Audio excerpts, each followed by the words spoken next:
அனைவருக்கும் வணக்கம். இப்போ மேடையில் பேசும் பொழுது திரு ராஜமங்கலம் சார் அவர் சொன்னார், லண்டன்லேருந்து எங்கள் கம்பெனியில் ப்ரொடக்ஷனை கொஞ்சம் ஸ்டாப் பண்ணி வைங்கன்னு சொல்லியிருக்காங்கன்னு. சார், கண்டிப்பாக அந்த மாதிரி ஒரு நிலைமை உங்களுக்கு வரவே வராது. என்ன காரணம்னா, ஒரே ஒரு நோட்டீஸில் இன்றைக்கி தமிழ்நாட்டில் இருக்கிற அத்தனை திரையரங்குகளும் 3 நாளாக வேலை நிறுத்தத்தை ஈடுபட்டிருக்கேன்னு சொல்லிட்டுனா, இதுவரைக்கும் 100 ஆண்டு சினிமா சரித்திரத்தில் இல்லாத ஒரு நிகழ்வு இது. ஏன்னா தியேட்டருக்காரர் எல்லாருமே நாங்கள் தொழில் பண்ணணும்னு ஆசைப்படுறோம். அதனால எங்களுக்கு இவ்வளோ பெரிய வரிப்பளவு தாங்க முடியாதுன்னு சொல்லி தான் சொல்லியிருக்கிறோம். அதே மாதிரி நிச்சயமாக அரசாங்கம் இந்த என்டர்டெயின்மெண்ட் டேக்ஸை முழுமையாக அபாலிஷ் பண்ணி கொடுக்கணும்னு தான் எங்களுடைய முழுமையான கோரிக்கை. ஜிஎஸ்டி ஒரே நாடு ஒரே வரி, அதை நாங்கள் கட்டுறதுக்கு ரெடியாக இருக்கிறோம். இன்னும் சொல்லப்போனால் ஏறத்தாழ 10-20-30 வருஷமாக தமிழக திரையரங்குகள் மேலே ஒரு பெரிய குற்றச்சாட்டு இருக்குது. இந்த மாதிரி டிக்கெட் ரேட் அப்படி வாங்குறாங்க இப்படி வாங்குறாங்கன்னு. நாங்கள் நேற்று முதலமைச்சர்கிட்டயே உறுதி கொடுத்துருக்கோம். நீங்கள் 15-16 வருஷமாக டிக்கெட் கட்டணத்தை ஏற்றமாக இருக்கீங்க, எங்களுக்கு ஒரு நியாயமான டிக்கெட் கட்டணம் ஃபிக்ஸ் பண்ணி கொடுங்க.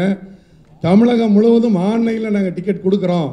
எல்லா டிக்கெட்லேயும் ஜிஎஸ்டி நம்பர் போட்டு டிக்கெட் ரேட் பிரிண்ட் பண்ணி ஜனங்க கையில் கொண்டு போய் கொடுக்குறோம். எந்த விதமான சினிமாவில் எந்த விதமான தவறும் நடக்காமல் பார்த்துக்கிறது எங்களுடைய திரையரங்கு உரிமையாளர் சங்கம், விநியோக சங்கத்துடைய பொறுப்பு. நாங்கள் எல்லாருமே சினிமாவை பொறுத்த இனிமேல் நேரடியாக நல்ல முறையில் மக்களுக்கு கொண்டு வந்து எங்களுக்கு சப்போர்ட் பண்ணுங்கள் அப்படின்னு தான் முதலமைச்சர் சொன்னோம். முதலமைச்சர் அதை ரொம்ப தூரம் அப்ரிஷியேட் பண்ணிட்டாரு. நீங்கள் அந்த மாதிரி செய்யும் பொழுது நாங்களும் உங்கள் கூட நிற்கிறோம், உங்களுக்கு என்ன வேணுமோ வேணுங்கிற செஞ்சு கொடுக்குறோம் அப்படின்னு முதலமைச்சர் உறுதிருக்காங்க. அதனால் இனிமேல் பொதுமக்களை பொறுத்த அளவில் இருந்துட்டு நான் இந்த மேடை நிற்கும் போது இன்னொன்று இருக்குது. நான் திரையரங்கு உரிமையாளர் மட்டும் இல்லை, லைக்காவில் முதல் படம் எடுத்தோன்னே திரு ராஜமங்கலிங்க கூப்பிட்டு, சார் நாங்கள் லைனாக ப்ரொடக்ஷன் பண்ண போகிறோம், எல்லா படங்களும் நாங்கள் நேரடியாக தான் ரிலீஸ் பண்ண போகிறோம். அந்த படங்கள் நாங்கள் நேரடியாக ரிலீஸ் பண்ணும் பொழுது என்னுடைய ஒரே ஆம்பிஷன் என்ன சொல்லப்பட்டுனா, நீங்கள் அந்த படங்களை தமிழ்நாட்டில் இருக்கக்கூடிய நீங்கள் கோயம்புத்தூர் ஏரியா பண்ணுறீங்கனால எங்கே பண்ணாலும் சரி, நல்ல திரையரங்குகளை கொண்டு போய் படங்களை சேர்த்துங்க, திரையரங்குகளை டெவலப் பண்ணுங்க அப்படின்னு சொன்னார். அந்த வகையில் இவங்க இதுவரைக்கும் பண்ண எல்லா படங்களும் நாங்கள் தான் ரிலீஸ் பண்ணியிருக்கோம்.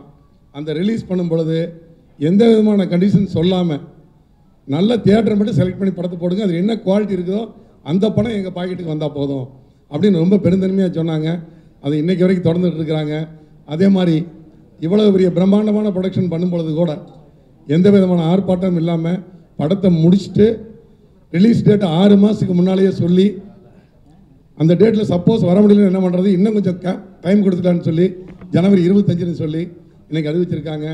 இந்த 3D டெக்னாலஜி எப்படி ராமநாதன் சார் சொன்ன மாதிரி மைடியர் குட்டிச்சாத்தான வரும்பொழுது 3Dனா என்னன்னே தெரியாது எங்களுக்கெல்லாம். நான்லாம் கூட அப்போ சினிமாவுக்கு புதுசு.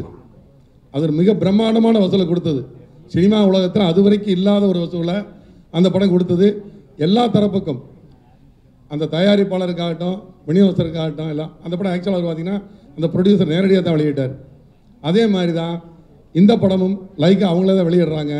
ஆனால் அவங்க வெளியிடும்போது கூட ஒரு பெரிய ரெவல்யூஷன் வருகிறது படத்தில். பெண்ணு உதாரணம்னா எல்லா டெக்னீஷியன்களும் உலக புகழ்பெற்ற டெக்னீஷியன் தான் உபயோகப்படுத்தியிருக்காங்க. அதே மாதிரி குவாலிட்டி இருக்கும்.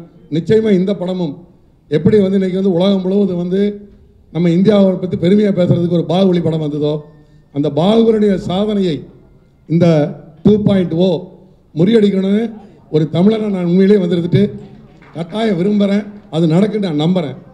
ஏன்னா அந்தளவுக்கு இவங்க இந்த படத்துக்கு ஸ்ட்ரெயின் பண்ணி செஞ்சுருக்கிறாங்க. நம்ம எல்லாரும் முந்தியெல்லாம் வந்துட்டு மெட்ராஸில் படம் ரிலீஸ் ஆகும் பொழுது ஒரு கோயம்புத்தூரில் மட்டும் ரிலீஸ் ஆகும், ஒரு திருச்சியில் ரிலீஸ் ஆகும், ஒரு மதுரையில் ரிலீஸ் ஆகும். அப்புறம் கொஞ்ச நாள் கழித்து அடுத்த ஊரில் ரிலீஸ் ஆச்சு. இன்றைக்கி அப்படி இல்லை. All over Tamil Nadu, all over எல்லா இடத்துலையும் ஹாலிவுட்டில் ரிலீஸ் ஆகிற படம் கூட ஒரு திருப்பூர் பக்கத்தில் ஒரு சின்ன ஊரில் கூட ரிலீஸ் ஆகக்கூடிய அளவுக்கு டெக்னாலஜி வந்துருச்சு. அந்த மாதிரி இருக்கும் பொழுது எல்லோரும் இப்போ சென்னையிலேருந்து ஒரு கோயம்புத்தூர்லையோ திருப்பூர்லையோ மதுரையிலேருந்து வர்றவங்க சென்னையில் படம் பார்க்கும் பொழுது நாங்கள்லாம் இப்போ பிரம்மாண்டமாக ஒரு ஷோவில் ஒரு என்ட்ரா ட்ராக்கெல்லாம் பார்க்கும் பொழுது எங்களுக்கு ஒரு பிரமிப்பாக இருக்கும். அப்போ இந்த டிடிஎஸ் சவுண்ட் சிஸ்டம் வந்தது. டிடிஎஸ் சவுண்ட் சிஸ்டத்தில் பார்க்கும்பொழுது முதல்ல புதுசாக அந்த ஷோவில் அந்த காசு அப்படி வீசும் பொழுது கால் கடியில் வந்த மாதிரி நாங்கள் தேடுவோம். அப்படி ஒரு காலம் இருந்தது. இன்றைக்கி அப்படி இல்லை. சென்னைக்கு வர வேண்டிய அவசியமே இல்லாத அளவுக்கு ஒவ்வொரு சின்ன சின்ன ஊர்களையும் திரையரங்குகள் எல்லாம் மாடர்னைஸ் பண்ணிட்டு வந்திருக்காங்க. நீங்கள் பார்த்தீங்கன்னா ஒரு சின்ன ஊர் கோயம்புத்தூரில் தாராபுரம், ஒரு புளியம்பட்டி, அந்த மாதிரி சின்ன ஊரில் மதுரை எல்லா ஏரியாலையும் சின்ன சின்ன ஊரில் இருக்கக்கூடிய திரையரங்குகள் சென்னையில் என்ன தரத்தோடு இருக்குதோ அதே தரத்தோட அதே எக்யூப்மெண்ட்ஸோட இன்றைக்கி வந்து கன்வெர்ட் பண்ணிட்டு இருக்காங்க. அதுக்கு என்ன காரணம்னா, இப்போ எங்களுக்கு அடுத்த ஜெனரேஷன் சினிமாவுக்கு வந்துட்டாங்க. இப்போ நான் இருக்கேன்னு சொல்லிட்டேன், இப்போ என் பசங்க தான் சினிமா ஃபுல்லாக பார்த்துக்கிறாங்க. நான் அப்படியே ஜாலியாக மீட்டிங் அங்கே எங்கேன்னு போயிட்டு இருக்கேன். அவங்களுடைய தாட் வேறு மாதிரி இருக்குது. அந்த மாதிரி இன்றைக்கி அடுத்த ஜெனரேஷன் வந்து எல்லா ஊர்லேயும் இருக்கிற பசங்க பூராமே கம்ப்ளீட் வந்து அடுத்த ஜெனரேஷன் தான் இன்றைக்கி சினிமாவில் இருக்காங்க. இங்கே வந்திருக்கிறவங்கள பார்த்தீங்கன்னு சொல்லிட்டுனா அனைவரும் நான் ஒருத்தர் தான் வேஸ்ட் கட்டிகிட்டு இருக்கிறேன். அத்தனை பேர் பேண்ட் போட்டவங்க தான் உள்ளே உட்காந்துருக்கிறீங்க. அத்தனை பேர் யங்ஸ்டர்ஸாக தான் இருக்கீங்க. சினிமா தியேட்டருக்கார வந்திருக்கிறவங்க அத்தனை பேரும் இளமையான பசங்க தான். நீங்கள் வந்து இந்த மாதிரி படங்களுக்கு ராஜ் சார் கூட சொன்னார், இந்த ஃபங்க்ஷனால் ஒரு 10 திரையரங்குகள் அதிகமாக கூட நாங்கள் சந்தோஷப்படுறோன்னு.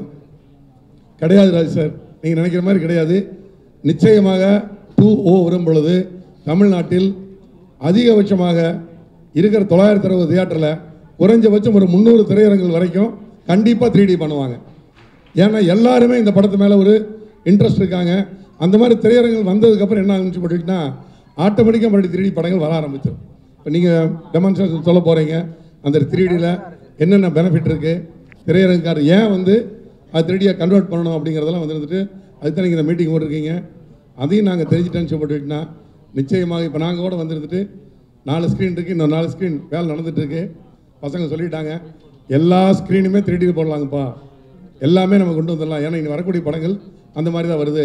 அட்மாஸ் சவுண்ட் சிஸ்டம் எல்லாம் எங்கேயோ பெட்ரால் சிட்டியில் 1-2 தியேட்டரில் பண்ணாங்க. இன்றைக்கி சின்ன சின்ன கிராமத்தில் கூட அட்மாஸ் சவுண்ட் சிஸ்டம் வந்துருச்சு. இப்படி எல்லாமே வந்து அட்வான்ஸாக போயிட்டுருக்கு. அதனால் நிச்சயமாக இந்த மீட்டிங் மூலமாக ஒரு விழிப்புணர்வு வரும். நீங்கள் விழிப்புணர்வு வரணும்னா நாங்களே முதல்ல ரெடியாக தான் இருக்கிறோம். அதனால் இந்த விழா எப்படி வெற்றி அடையுதோ அதே மாதிரி 2O படமும் மிகப்பெரிய வெற்றி அடைய வேண்டும். அதே மாதிரி ராமநாத் சார் சொன்ன மாதிரி இன்றைக்கி மாலை கண்டிப்பாக நமது தமிழக அரசு நமது கோரிக்கைகளை நிறைவேற்றி இந்த ஸ்ட்ரைக் ஒரு முடிவுக்கு கொண்டு வருவாங்கன்னு மனதார நானும் நம்புகிறேன். வாய்ப்புக்கு நன்றி, வணக்கம்.